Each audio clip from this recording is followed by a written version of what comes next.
स्वागत है आपका अपने चैनल स्टडी माफिया में। तो आज के लेक्चर में हम लोग पढ़ने जा रहे हैं क्लास 1 NCERT इंग्लिश की एक पोएम जिसका नाम है डोंट बी अफ्रेड। मैंने से पहले इसके जितने इस मैरीगोल्ड बुक है आपकी, इसमें इंग्लिश की आपकी बुक है मैरीगोल्ड, जिसका नाम है मैरीगोल्ड, इंग्लिश की आपकी बुक है।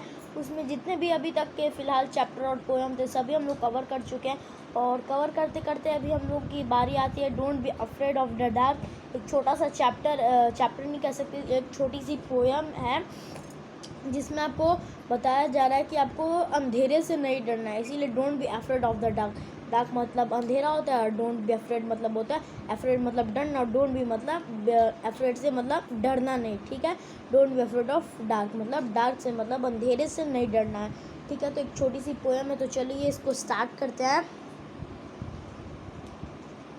Don't be afraid of the dark मतलब बताया जा रहा है स्टार्टिंग में पोएम के कि आपको अंधेरे से डरना नहीं है। Little one the earth must rest and when is done मतलब आपको अंधेरे का बताया जा रहा है। अंधेरा क्यों होता है, देखिए आपको इस तरीके से मान के चलना है। देखिए जो अर्थ होता है वो पूरे दिन काम करता है, मतलब अर्थ काम करता है, ठीक है, क्योंकि उस पर इतने सारे लोग होते हैं। इधर कोई बहुत सारे लोग वर्क के लिए जाता है और भी बहुत मजदूर होते हैं, वो दिन भर काम करते हैं, ठीक है। हमारे आर्मी मैन होते हैं वो काम करते हैं, ठीक है। उसके बाद पुलिस वाले लोग काम करते हैं, उसके बाद हमारे पापा भी ऑफिस जाते हैं तो वो भी काम करते हैं। तो सभी लोग दिन में सभी लोग काम करते हैं।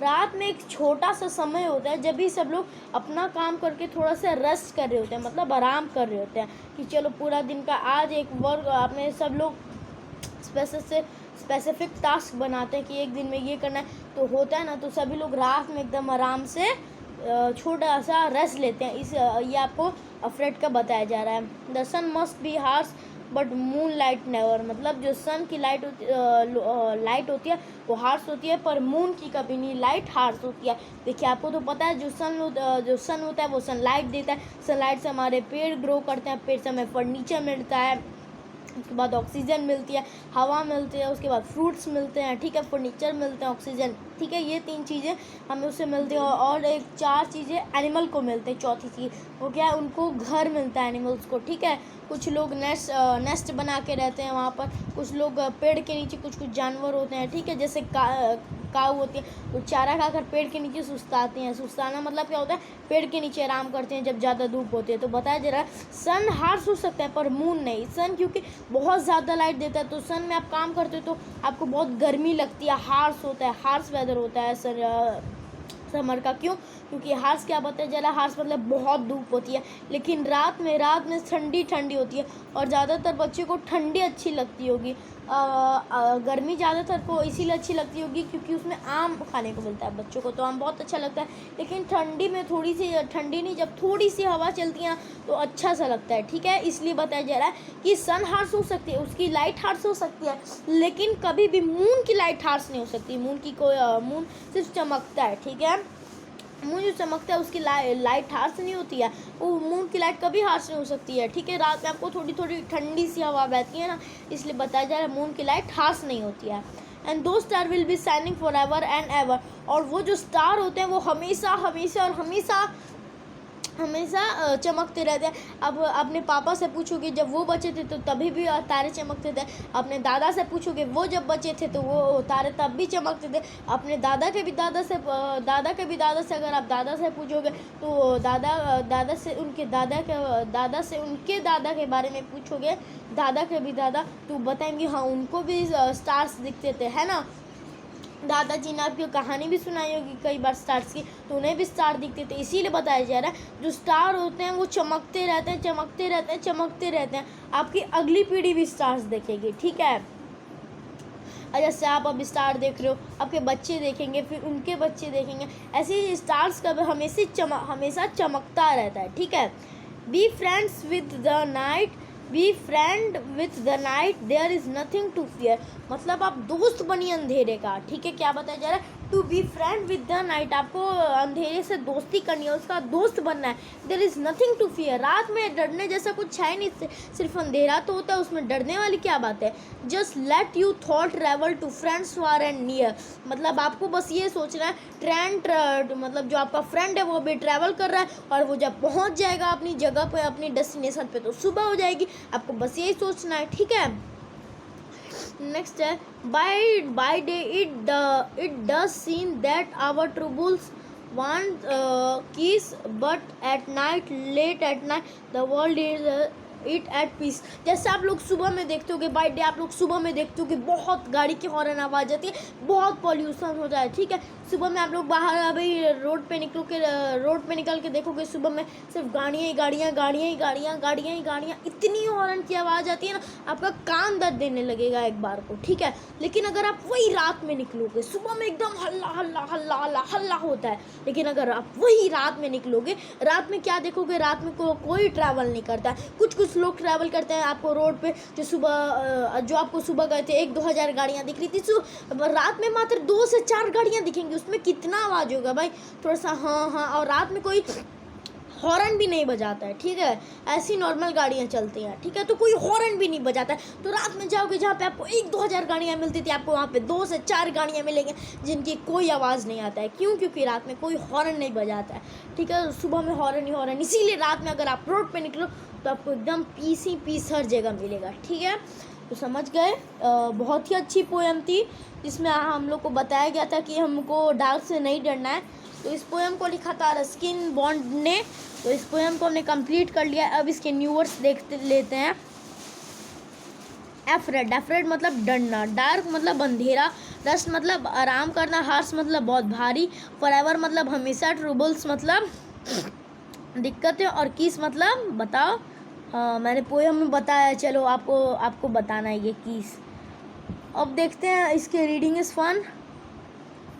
हाँ चलिए अब देखते हैं हम लोग इसके रीडिंग इज़ फन में हमें क्या बताया जाता है। रीडिंग इज़ फन में हमसे क्वेश्चन पूछे जाते हैं, हम उसके आंसर देने होते हैं हमें। तो चलिए जो कुछ क्वेश्चन पूछे गए हैं, तो चलिए अब पढ़ते हैं। पढ़ लिया, क्वेश्चन आंसर देखते हैं।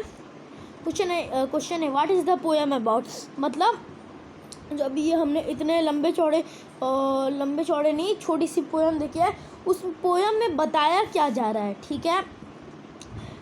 The poem is about fear of darkness at the night and the ways to overcome his fear, ठीक है।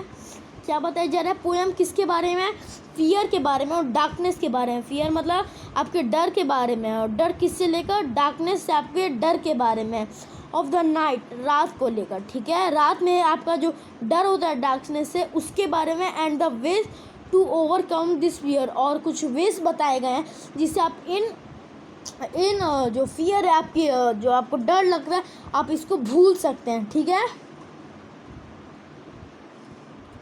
नेक्स्ट क्वेश्चन है what happen when the day is over, क्या होगा जब डे ओवर हो जाएगी। When the day is over darkness spread everywhere, जब दिन ख़त्म हो जाएगा तो रात मतलब डार्कनेस ही डार्कनेस हो जाएगी, हर जगह अंधेरा ही अंधेरा हो जाएगा। और क्या होता है, कुछ नहीं। The moon and stars shining, 2 चीज़ें होती हैं, क्या होती है, पहला अंधेरा हो जाएगा और मून और स्टार शाइनिंग करना शुरू कर देंगे, ठीक है। दिन में आपको मून स्टार नहीं दिखते होंगे, ठीक है। चलिए क्वेश्चन सी देखते हैं। What does the earth do when the day is over, earth क्या करता है जब दिन ख़त्म हो चुका होता है, ठीक है। The earth take rest when the day in the sky, ठीक है। The earth take rest when the day is over, ठीक है। When the day is over in the sky is over, क्या बताया जा रहा है, हाँ क्या बताया जा रहा है, और टेक रेस्ट, जब क्या इसे क्वेश्चन पूछा जा रहा है, जब दिन चला जाता है, अंधेरा हो जाता है, तो अर्थ क्या करता है, अर्थ टेक रेस्ट, पूरा अर्थ आराम करता है। When the day is over, जब दिन ख़त्म हो जाता है। नेक्स्ट है what does the poet want to us to do at night, poet हमें क्या कह रहे हैं कि रात में रात के साथ हमें डार्कनेस के साथ क्या करना है। तो इसका लिखोगे the poet want us to be friendly with night and think about our friend and relatives, ठीक है। आपको क्या बताया जा रहा है कि जो पोएट है वो चाहते हैं कि हम लोग अपने रात को अपना दोस्त बना ले, और हम लोग रात में बेड पे सो रहे हैं या फिर चल रहे हैं, तो हम लोग फ्रेंड या रिलेटिव के बारे में सोचते चलें, तो उससे हम लोग अपनी मंजिल पे बहुत जल्दी पहुंच भी जाएंगे और हमें पता भी नहीं चलेगा। नेक्स्ट है आर दिस सेंटेंसेस ट्रू और फॉल्स है, तो देखते हैं इनको। The poet tells the child to be afraid when it is dark.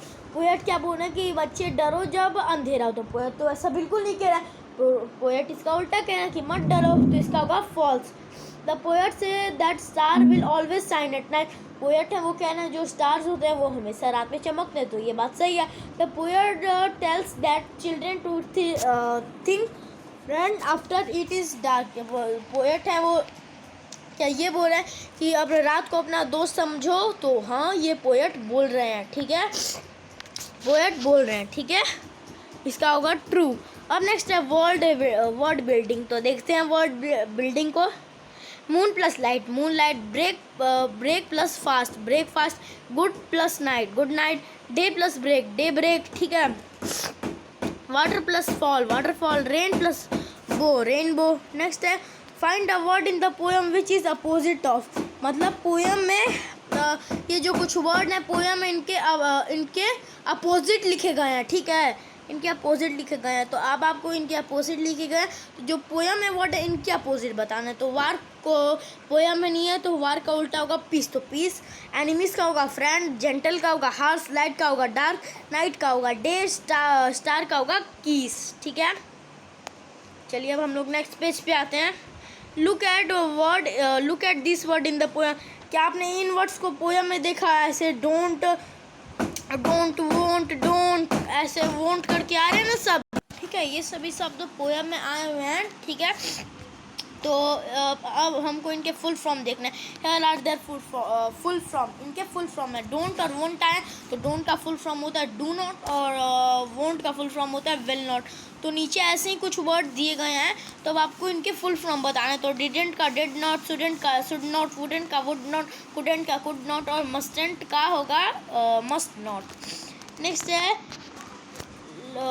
है लेट अस टॉक, ठीक है, ठीक है। तो चलिए इनको देखते हैं। लेट अस टॉक में क्वेश्चन नंबर 1 है are you afraid of dark. Why, क्या आप डार्क से अफ्रेड होते हैं? तो लिखोगे yes I am afraid of darkness because I can not see anything in the darkness.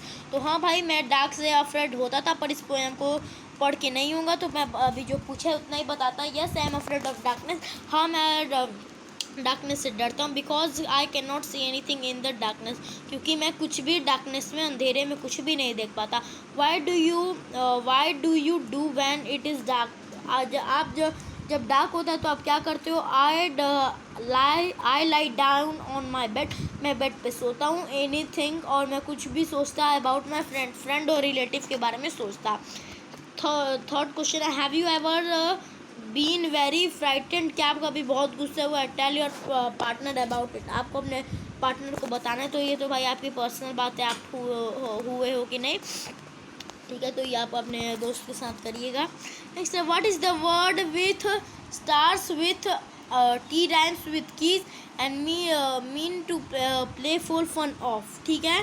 तो यहाँ पे टी से जो की, जैसे सी से कीज होता है, तो टी से एक होगा टीस, और फर्स्ट वाले का होगा टीस और सेकंड वाले का होगा क्लियर, ठीक है। यहाँ पर भी वही दिया गया है।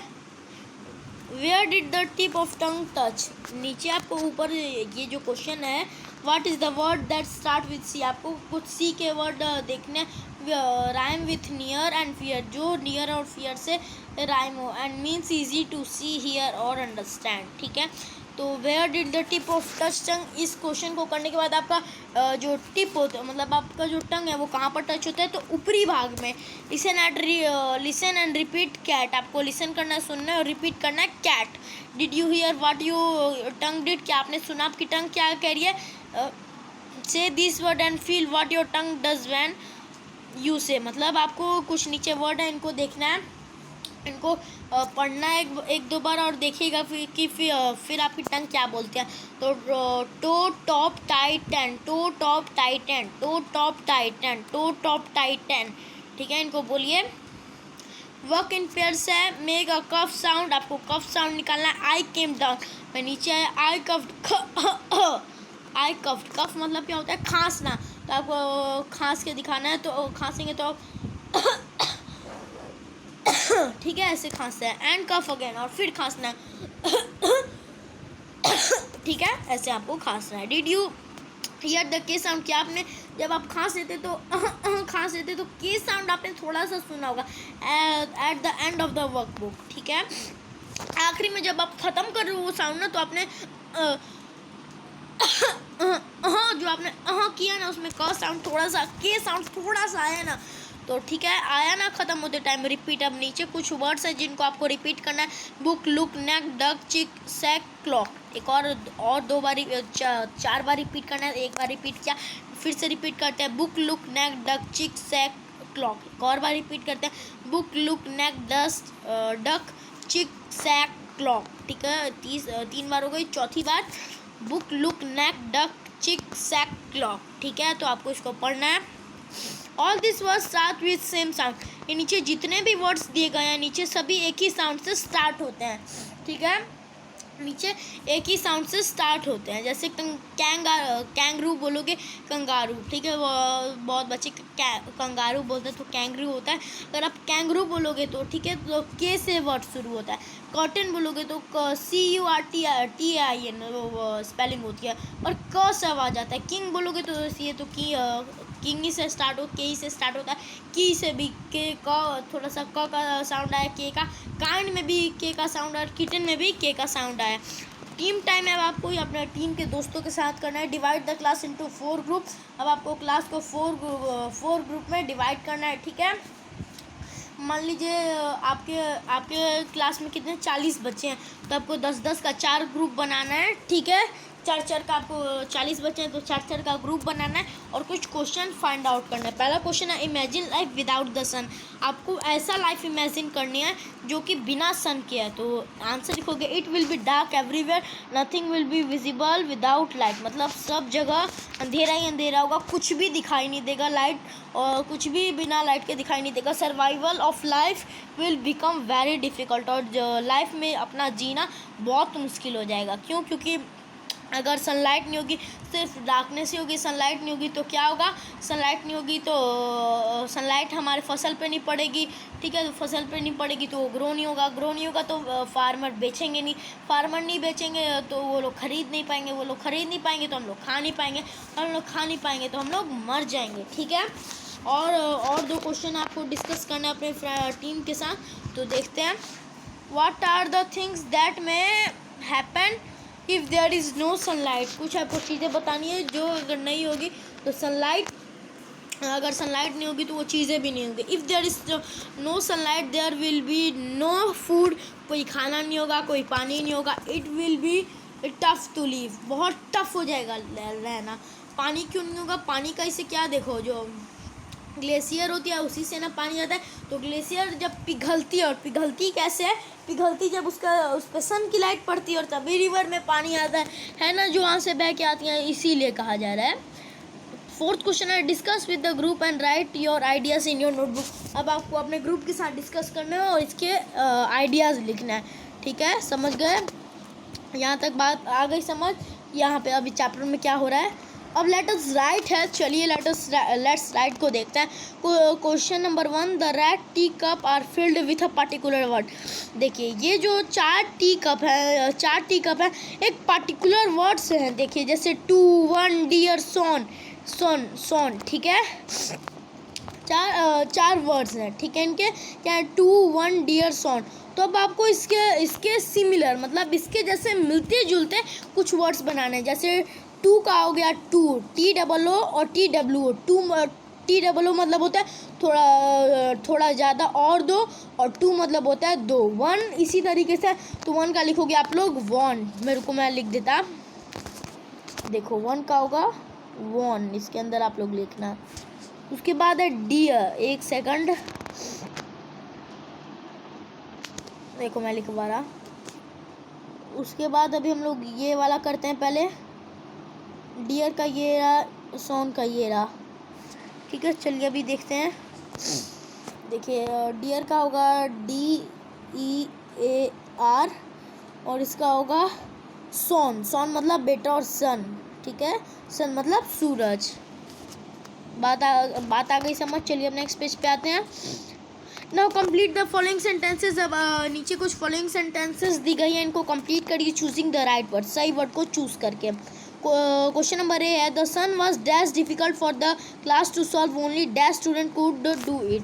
लिखोगे the sum was too difficult, जो मतलब जो सम है वो बहुत डिफिकल्ट है क्लास को सॉल्व करने के लिए। ओनली TW 2 स्टूडेंट इसको सॉल्व करेंगे। क्वेश्चन बी है there was only dash boy who dash won the dash the prize. ठीक है, तो देयर वाज ओनली वन लिखोगे ONE और बॉय हु वॉन लिखोगे WN वॉन द प्राइज। ठीक है, नेक्स्ट है the golden dash was very dash to him. लिखोगे the golden deer DEER was very DEAR dear to him. ठीक है, question number D है Ramu dash love to play in the dash, मतलब रामू सन होगा इसका S1 सॉन मतलब क्या होता है बेटा। रामू का जो बेटा है love to play in the, ये क्या पसंद करता है कहाँ पे खेलना, सन में SUN। ठीक है, सूरज में। ठीक है, चलिए अब नीचे देखते हैं। और फीट, आपको अपने फीट को रिलैक्स करना है। आपको अपनी पूरी पहले फीट को रिलैक्स करना है, हाथ को रिलैक्स करना है, सर को रिलैक्स करना है, पूरी बॉडी को रिलैक्स करना है। और आपको अपने पूरे बॉडी को रिलैक्स करना है और सुनना, बॉडी को रिलैक्स करना है पहला काम। दूसरा काम है आपको सुनना है कि आपके आसपास कौन कौन सी आवाज़ें आ रही हैं। Tell your partner softly what heard and what did you hear. आपको अपने पार्टनर को बताना है, ठीक है, आपको अपने पार्टनर को बताना है कि आपने कैसी कैसी आवाज़ें सुनी और आपको और आपके पार्टनर को उन साउंड को कॉपी करना है। ठीक है, तो देखिए आपने जब ऐसा किया था तो आपको कौन कौन सी लाउड साउंड इसमें सुनाई दी, कौन कौन सी सॉफ्ट साउंड सुनाई दी और कौन कौन सी लाउड साउंड। तो ये उसके कुछ ऑप्शंस हैं। तो ये छोटी सी जगह है तो कम से कम 4 भर लेना, कम से कम दोनों में 3-3 भर लेना। ठीक है, क्योंकि ज़्यादा जगह नहीं है। तो लाउड साउंड में होगा क्लैपिंग हैंड, स्टैम्पिंग फीट, ए कार मूविंग, मतलब क्लैपिंग हाथ बजाना, तो अपना पैर बार बार ये मारना ज़मीन पर, एक कार मूविंग, और जब कार मूव करती है। और कोई अगर सॉफ्ट साउंड सुनो तो अगर जब लीफ मतलब कोई पत्ती पेड़ से गिरती है तो कोई सॉफ्ट सा साउंड आता है, कोई साउंड ही नहीं आता है। एंड वॉकिंग, जब एक चींटी चलती है तो भी कोई आवाज़ नहीं आता है। नेक्स्ट है ये सॉफ्ट साउंड है ना, ठीक है, थोड़ी सी आवाज़ आती है। नेक्स्ट एक छोटी सी पोयम है, एक और छोटी सी, बहुत छोटी सी पोयम है, देख लेते हैं इसको भी। Do not give up poem है। इफ़ यू, तो देखते हैं, if you keep on going and never stop, अगर आप चलते जाओ और कभी रुको ही ना, you can keep on going, you can make it to the top. अगर आप चलते जाओ तो आप टॉप पर, मतलब सबसे ऊंची चोटी पर पहुंच सकते हो। Life is full of mountain, जो ज़िंदगी है वो माउंटेन्स मतलब पहाड़ों से भरी हुई है। Some are big and some are small, कुछ की बड़ी है कुछ की छोटी है। But if you don't give up, लेकिन अगर आप हार नहीं मानेंगे, you can overcome them all, तो आप उन सब पर चढ़ सकते हैं, उन सब को ओवरकम कर सकते हैं। सो कीप ऑन गोइंग, तो चलते रहिए, ट्राई नॉट टू स्टॉप, रुकने की कोशिश मत करिए। When you keep on going, जब आप चलते रहेंगे, you can make it to top, जब आप चलते रहेंगे तभी आप टॉप पर पहुँचेंगे। तो क्वेश्चन है look at the picture and describe it, what do you think the boy, why do you think the boy is happy. Picture को देखकर डिस्क्राइब करना है कि आपको क्या लगता है बॉय हैप्पी क्यों है। ठीक है, तो जो बॉय है वो सारे पहाड़ों पर चढ़ चुका है और सबसे ऊंची पहाड़ पे अभी चढ़ा हुआ है, इसीलिए बॉय हैप्पी है। और हमें भी बोल रहा है आप लोग भी चढ़िए तो अपनी ज़िंदगी में मुकाम हासिल कर पाएंगे। ठीक है, और बॉय पहाड़ पे चढ़ा हुआ है। तो यहाँ पर ये चैप्टर था don't be afraid of dark, यहाँ पे कंप्लीट होता है। मैं और भी चैप्टर्स के एक्सप्लेनेशन लाते रहूँगा इस बुक से। ठीक है, तो यहाँ पे जो आज हम लोग ने चैप्टर स्टार्ट किया था don't be afraid of dark, वो कंप्लीट है। तो अगर आपको ये वाली वीडियो अच्छी लगी हो तो फटाफट से इस वीडियो को जाकर लाइक कर देना, मेरे चैनल को सब्सक्राइब कर दो ऐसी लेटेस्ट वीडियो पाने के लिए, ताकि मैं जो भी वीडियो डालूँ उसका सबसे पहले नोटिफिकेशन आपके पास पहुँचे। तो आज की इस वाली वीडियो में इतना ही, मिलते हैं अगली वीडियो में, गुड बाय।